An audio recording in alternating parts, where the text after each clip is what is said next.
Hey, all right. Well, good evening, everyone. Welcome to the Holiday Planning Commission work meeting, December 1st, 2025. In attendance, we have all commissioners except Commissioner Prince and Commissioner Gong, and we have legal representation, Jamie Blakesley, and City Staff Carrie Marsh with us. And we have 3 items up for public hearing. However, one of them I noticed has been rescheduled. So we have 2 items with a public hearing tonight, and then we have the action item for 3 different sets of minutes, which means 3 different motions for that, and then the meeting calendar. And just to save us a quick little bit of legwork, I'm going to just jump out of order real quick and grab the calendar. We all have it sitting right here. If everyone wants to just take a peek at that, does anyone have any concerns with the dates highlighted as far as Planning Commission looking at 2026? Are there any obvious needs to change for holiday sakes or anything that anyone can see? Or as in years past, maybe a duplication of numbers that get confusing? I think we got all the numbers right this year. All right. Excel's working on our side. It is. So does anyone see any concerns with that? No. Okay. So when it comes time for that, we won't have to spend a ton of time digging through it. Appreciate that. And with that, we will start talking about our first public hearing item, which is the Wassa Valley Holding Short-Term Rental, Conditional Land Use Permit. Carrie, if you want to walk us through the details of that one, please. Let me swap over to the packet here. Okay, so location here noted that it is in a R210 zone and on a major roadway that's wider than 60 feet. Those are our 2 major qualifications for being eligible for short-term rental. Upon meeting those qualifications, then it comes to the Planning Commission for review of conditions to potentially offset any potential impacts from that use. The applicant created a pretty thorough review outlining parking that will be just in the driveway and garage. There wouldn't be any street parking that's allowed. Our ordinance for short-term rentals is outlined. It has some specific regulations for short-term rentals. So the property owner would have to meet all of those. Trying to think what else. So there's a analysis there about each of those requirements in our code as to what a short-term rental would have to meet. 3 bedrooms, has to be maintained with landscaping, kept in good repair, landscaping watered so that there's not any hint that it's not being maintained or unoccupied. Parking is all in the driveway and in the garage. There's a requirement for snow to be removed from the sidewalks and driveway within an hour. I'd imagine that the property owner would make arrangements for snow removal during the winter. They can't create excessive noise. That is in line with our noise ordinance, which is from 10 p.m. until 8 a.m.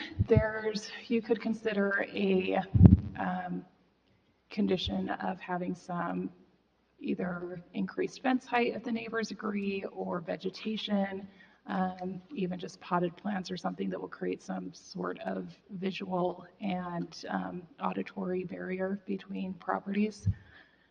So that could be something that you could discuss with the applicant. There can't be any signs on the premises.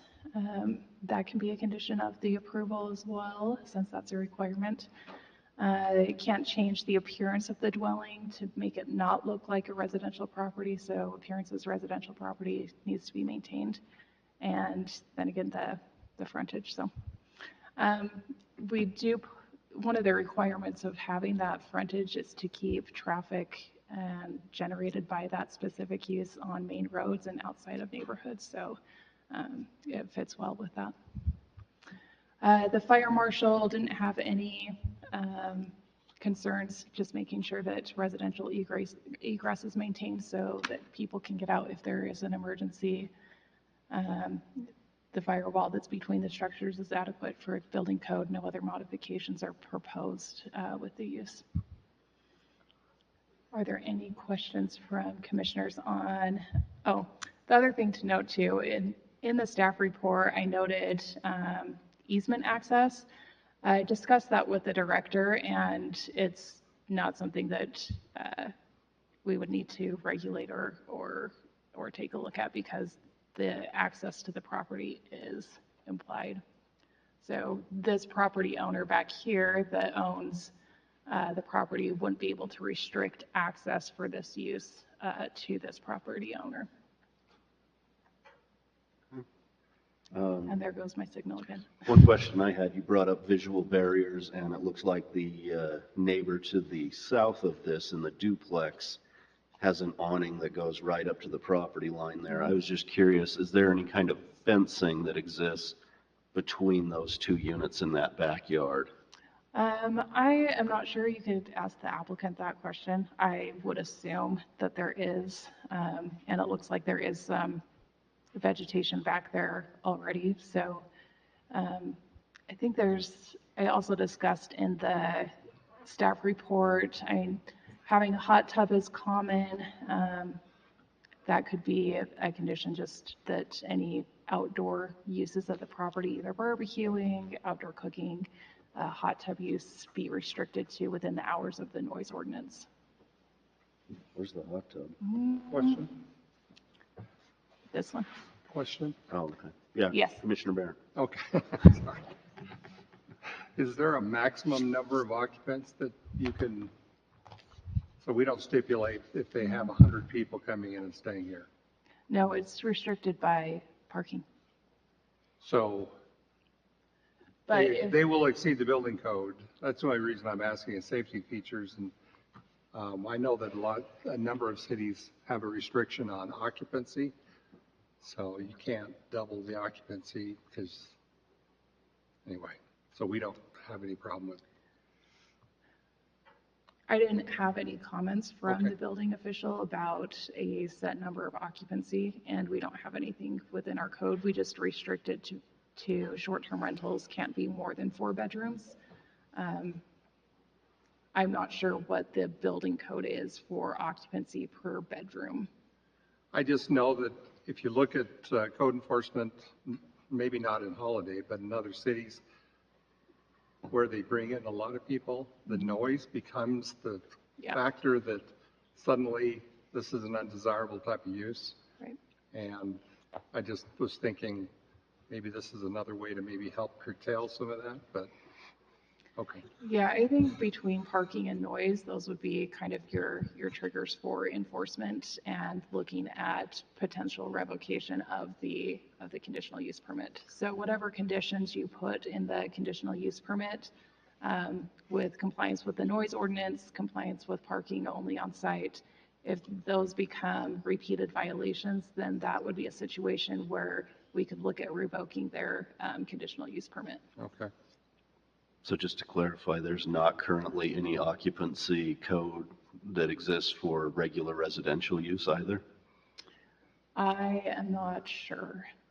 Okay. Could we just throw that on a Post-it note for future reference to look into? Yeah. Because otherwise I'm going to have 50 refugees living in my 3,500 square foot house just for fun, you know what I mean?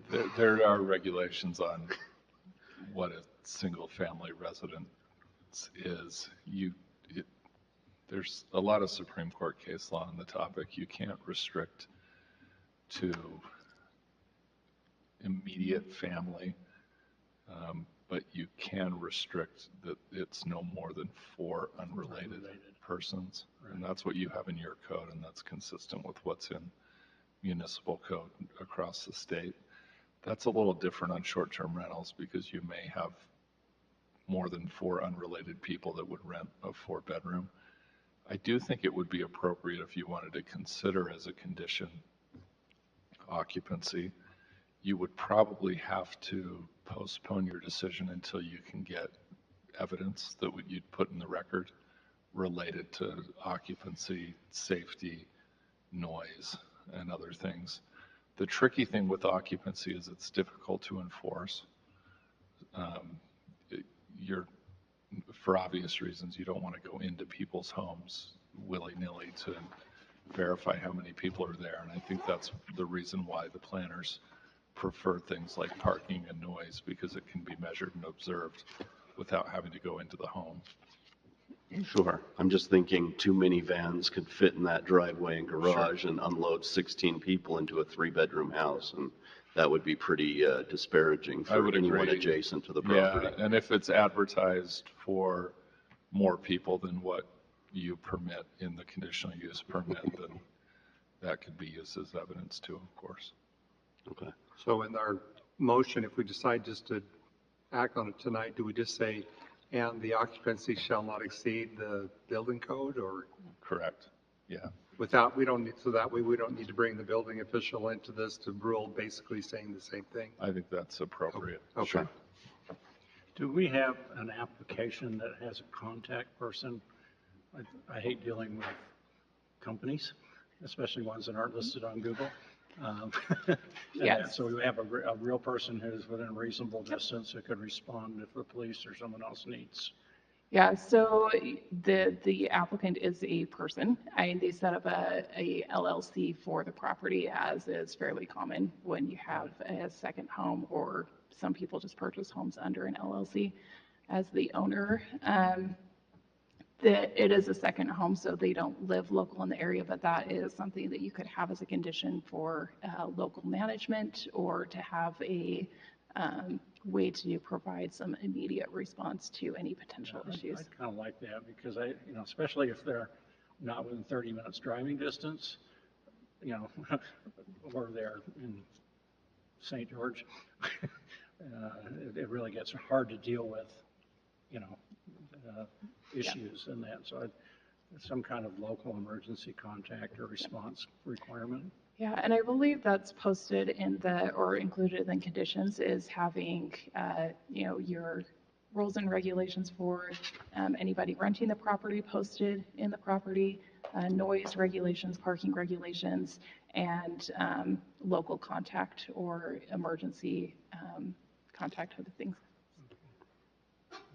It lists emergency contact phone numbers, including property owner, shall be prominently placed in a common space within the home. There's nothing as far as limiting that to, within 30 minutes drive or anything. Yeah. Is that beyond the scope of what we could put in a condition legally, or is that something we could add to that verbiage? I think that's appropriate. Okay.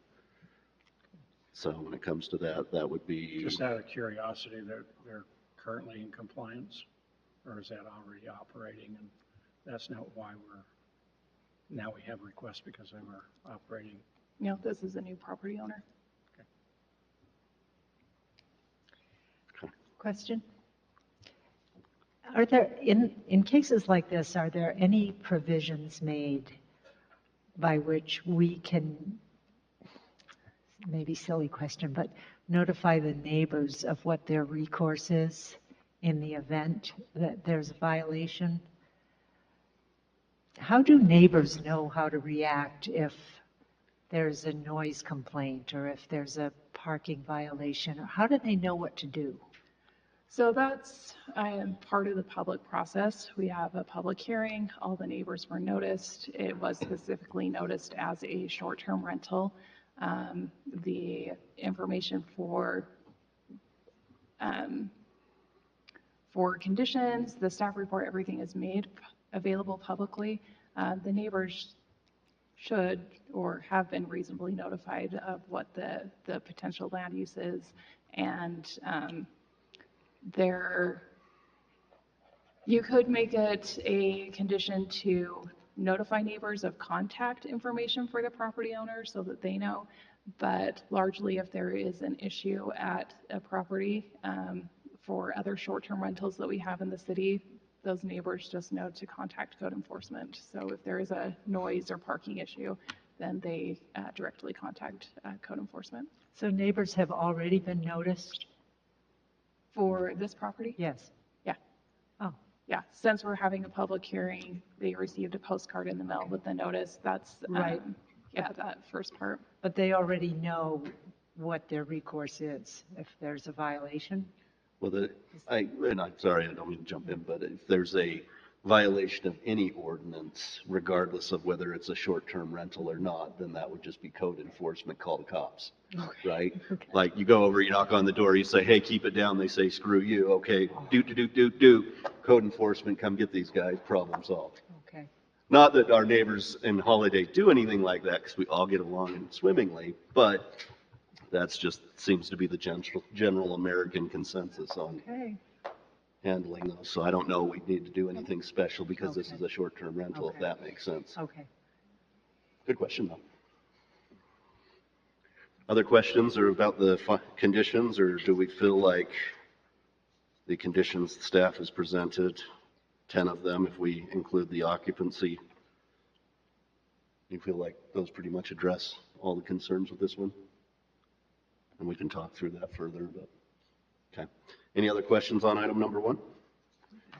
Rocking and rolling. Item number 2, do we have to make a motion on that, or is that just automatically rescheduled? Just automatically All right, well, rescheduled. I'm just put a big cross through that, not even bring it up again. I Okay. would recommend on that one, if you have anybody come today that wishes to be heard, where it was noticed as a public hearing, you may want to hear those comments today. Okay.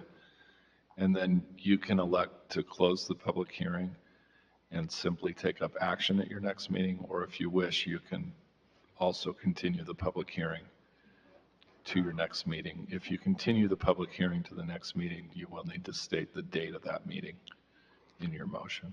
Okay. Well, we could also just take comments and leave the item open? Correct. Okay.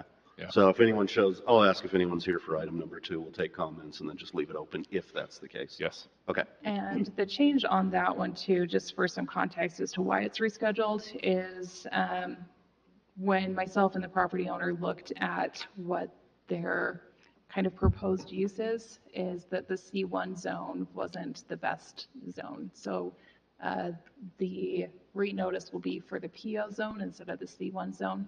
So it's best to follow it through with that process with that new zone. So you might have, if you do have somebody here that wants to comment, just let them know that the zone is being adjusted based off of what the property owner is wanting to do with the property. Okay. Perfect. Thank you. And then item number 3, hey, we've seen this place before. Holladay Hills, block HIJK. I feel like we should throw 6, 7 in there. Preliminary and final review and consideration. I'm glad you got the reference. I did. All right. I'm not Hey. that old yet. So good. Pretty straightforward on this one. It's taking another section of the Royal Holladay Hills development and creating parcels from those sections. So blocks H, I, J, and a portion of block K, creating lots that then can be sold to individual development needs. So. And are these, I can't remember all the blocks, like it's got the whole alphabet in there, right? Like, are these ones that we've already seen and it's just like piecemealing stuff off, or is this other blocks that haven't come before us yet and they're just like, okay, we're just going to let the developers do whatever they want back there? Yeah, so any development you'll see for architectural review, I believe you have seen block K, because we did discuss that change in how block K was being developed, going from some kind of larger buildings into more townhouse style. So you've already looked at that, approved their architectural for block K. This is then creating some of the parcels, or I think it's the roadway or something on block K. It's just a part of it. But block K is where those townhouses and then the smaller houses that are along Memory Lane will be located. So that's block K. Let me zoom in so we can see the other blocks here.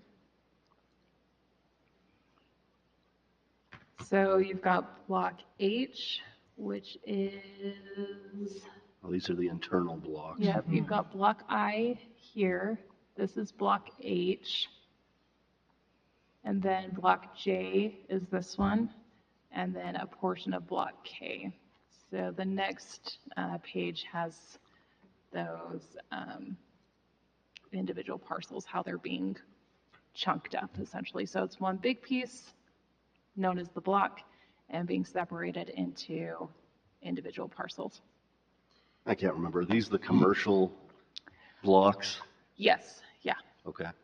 So these aren't residential, No. except I for thought block K block K, was. but Block that's K. only up against Memory Right. Lane that's Yep. residential there. Yep, and I think the part that's block K is going to be this roadway. So they've got an easement going across block K and this Sunset Drive that's on block K.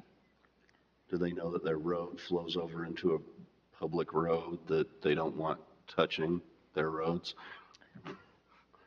Likely. I mean, just looking at the paperwork, like, I'm not an You're engineer, talking but about shouldn't this those portion? lines not overlap? And a lot of that, those kinds of details we'll look at on the final and say, you know, our city engineer will look at the alignments and say this needs to be adjusted or not. So Okay. getting into the technical details is more so what we would do in the process, or it can be corrected in that if needed. The city engineer has looked at these parcels and I believe has given approval for their preliminary and final, so Okay. I don't question a lot of what the city engineer says. I mean, not to be a wise guy, like I said, I just, you know, when the map's put before me and stuff For sure. intersects, I'm going to ask the question. Yep, that makes sense. Okay. Questions about item 3 and all the blocks? Guess not. Okay. And then we just have stuff in the minutes. We've still got a couple minutes before the actual meeting starts. So with that, we've got the minutes from 8:19, 9:2, and 9:16.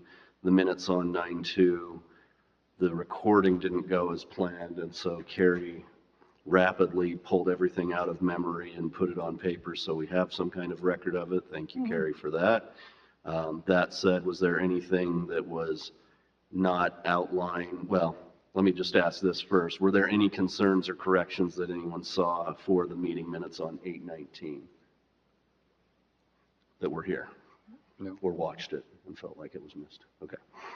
And then on 9:2, was there anything that anyone felt like was missed, needed adjustment, or that maybe Carrie didn't capture in her quick recollection after the audio quit? Okay. And then the last one was the 9:16 meeting.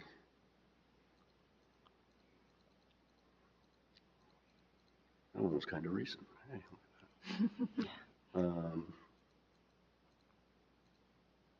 Did anyone have anything for the 9:16 minutes that they had concern on or saw correction needed? No. Did anyone get a chance to read and relive the minutes on any of these? In detail. I read them, but I didn't relive them, so. Okay, fair enough. All right. So with that, when it comes time for that, since we've already covered that in the work section, we can just roll on forward with a check and make motions. All right. So any other questions on items? No? Then we will go ahead and close the work meeting, and we will take a couple minutes break before we start the official meeting.